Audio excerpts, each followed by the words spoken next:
Welcome to the RhinoCAM Quick Start tutorial series, brought to you by MecSoft. Today we'll be demonstrating the mill module. Before we begin, let's talk a bit about the RhinoCAM display. When you run RhinoCAM for the very first time, your screen may look like this. These windows on the left belong to plug-in modules that are currently loaded. For now, let's close them all. Now, let's begin by launching the RhinoCAM Mill module. From the Rhino main menu bar, you will see the RhinoCAM menu item. Drop down the menu and pick Mill to load the Mill module. Docked on the left, you will see the Machining Browser and the Machining Objects Browser. When you first run RhinoCAM, these two browsers may be docked side by side. However, you can move them anywhere on the screen that feels comfortable for you. For example, let's move the Machining Objects Browser so that it displays under the Machining Browser on the left. Simply left-click and hold the title bar of the browser and drag it around on your screen. While doing so, you will see possible docking locations highlight on the screen relative to the active window. Then, drag the Machining Objects Browser to the bottom half of the Machining Browser until the docking location is highlighted. Then, let go of the left mouse button and the browser will move to that location. You can also resize the height and width of each browser, making sure that all the command icons and menus are easily accessible. Now, let's load the part model for this tutorial. From the Rhino main menu bar, select File and then Open, or click the Open icon from the standard toolbar. Locate the RhinoCAM Quick Start folder shown here. Then, select the Rhino part file named Mill Quick Start Tutorial and then pick Open. We will perform the following basic steps in machining this model. First, we will define the machine and the post-processor to use. Then, we'll define the machine setup, including the stock geometry, material, and work zero. Then, we'll create and select a tool to use for machining. We'll create the machining operations, including the feeds, speeds, the clearance planes, and other cutting parameters. Then, we'll generate the toolpaths, simulate the toolpaths, post-process the toolpaths, and then generate shop documentation. Let's start by defining the machine to use for this job. From the Program tab, select Machine to display the dialog. Under Machine Type, set the number of axes to 3 axis. Pick OK and notice that the machine type now appears under the machining job in the Machining Browser. Next, we'll define the post processor. From the Program tab, select Post to display the dialog. For the current post processor, select HOS from the list of available posts. Then set the Posted File extension to NC. Other file extensions are available depending on your machine requirements. Pick OK and notice that the post type now appears under the machining job in the Machining Browser. Now, let's define the machining setup. If there is no setup one listed under your machining job, the system automatically creates one when a work zero or an operation is generated.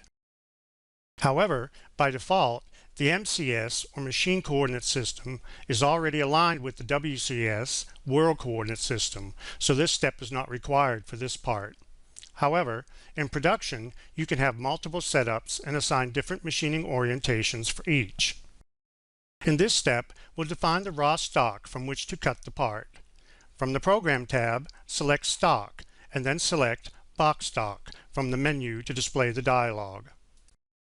Under Dimensions, set the length L to 10.0, width W to 6.0, and height H to 0.125. Note that the stock dimensions you enter here are measured from the corner of the bounding box selected in this dialog. Pick OK and notice that the stock type now appears under the machining job in the Machining Browser. If the stock does not display on the screen, select the Stock Visibility icon located at the base of the Machining Browser. Once the stock model is created, you can move it in alignment with the part if needed. From the Program tab, select Align, and then Align Stock from the menu to display the dialog. For Z alignment, select Top, and for XY alignment, select Center, and then pick OK. The stock is now aligned to the center of the part in the XY and the top of the part in Z. Next, we'll set the material for the stock geometry. From the Program tab, select Material to display the dialog. For material, select Wood from the list of available materials and then pick OK. If the material texture does not display on the stock, select the Material Texture Visibility icon located at the base of the machining browser.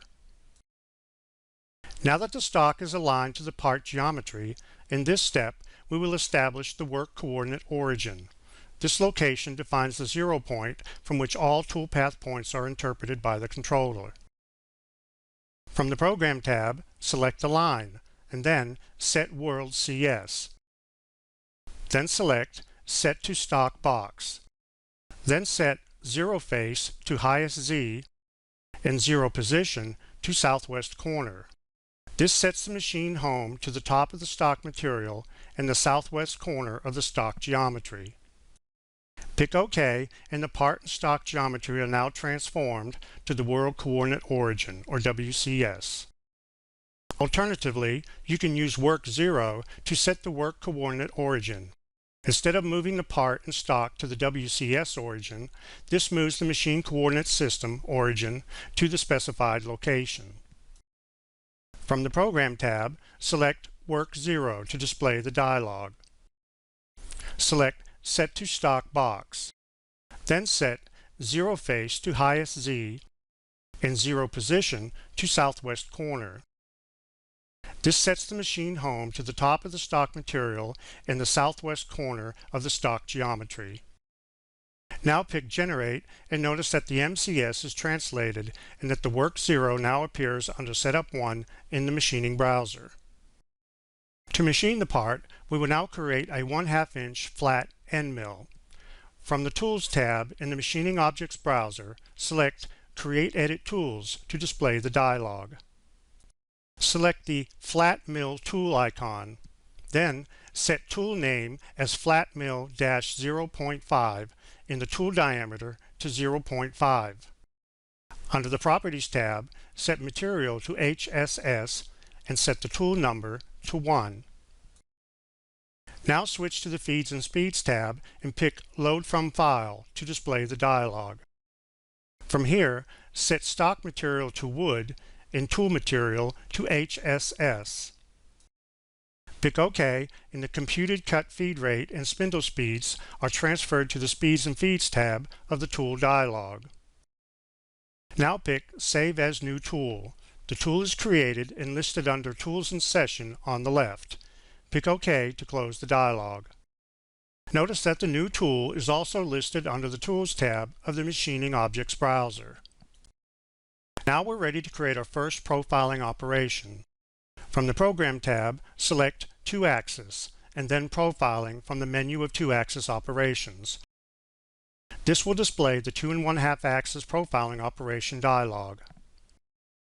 Under the Control Geometry tab, pick Select Curve Edge Regions.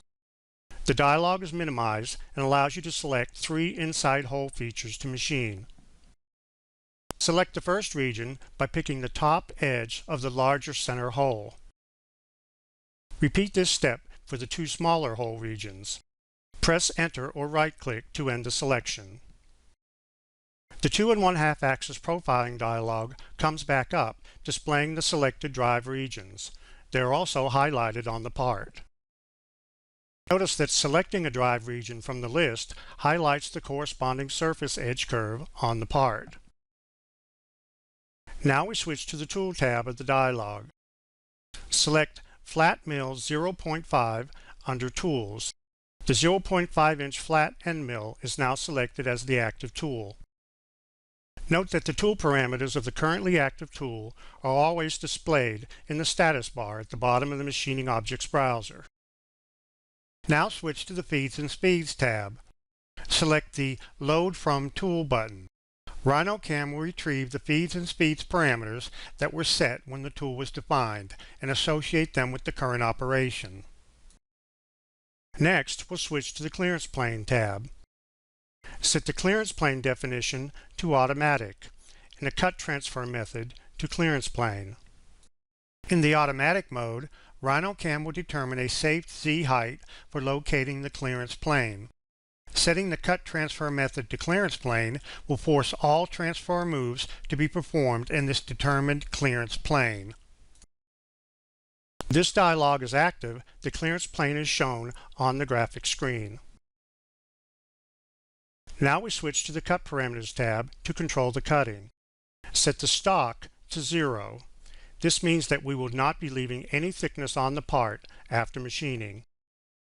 Under the Cut Start Side section, check the box next to Use Outside Inside for closed curves, and then select Inside.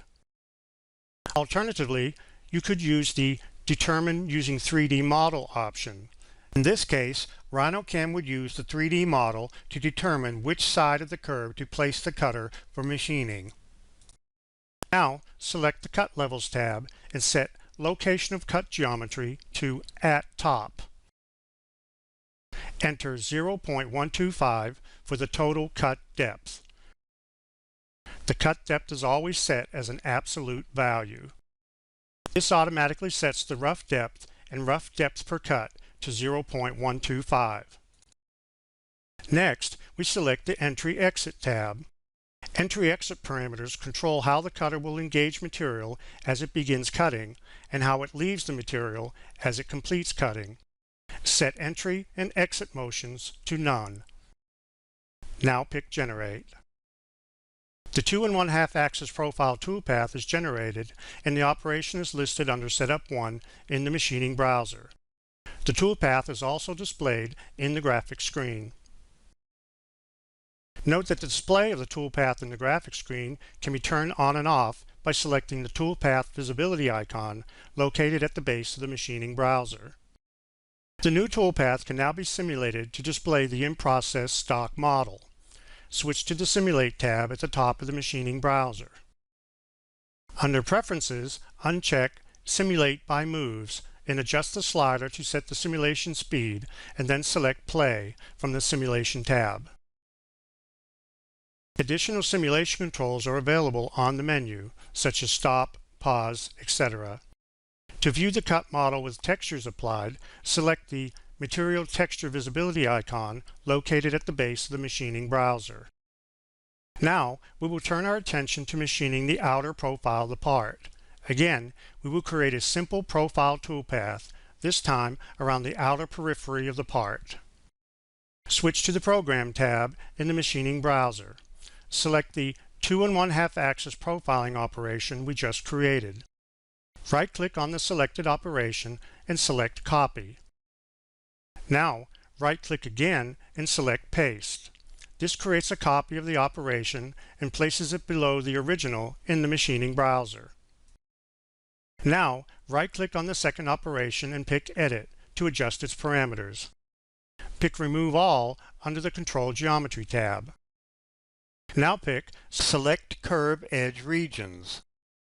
Select the top outer surface edge of the gasket and then right-click or press Enter to end the selection. Now switch to the Cut Parameters tab and change the Cut Start Side to Outside. We'll accept all of the remaining parameters and then pick Generate. The new 2 1/2 axis profile toolpath is generated and displayed on the graphic screen. Now, we'll select the new 2 1/2 axis profiling operation, select the Simulate tab, and then pick Play. Now, with the toolpaths complete, we're ready to post-process to an output text file containing G-codes that can then be sent to the machine tool to actually machine the part.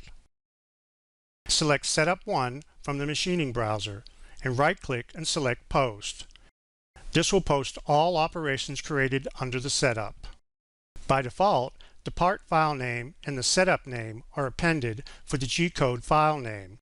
Also by default, the posted G-code file is saved to the folder where the part file is located.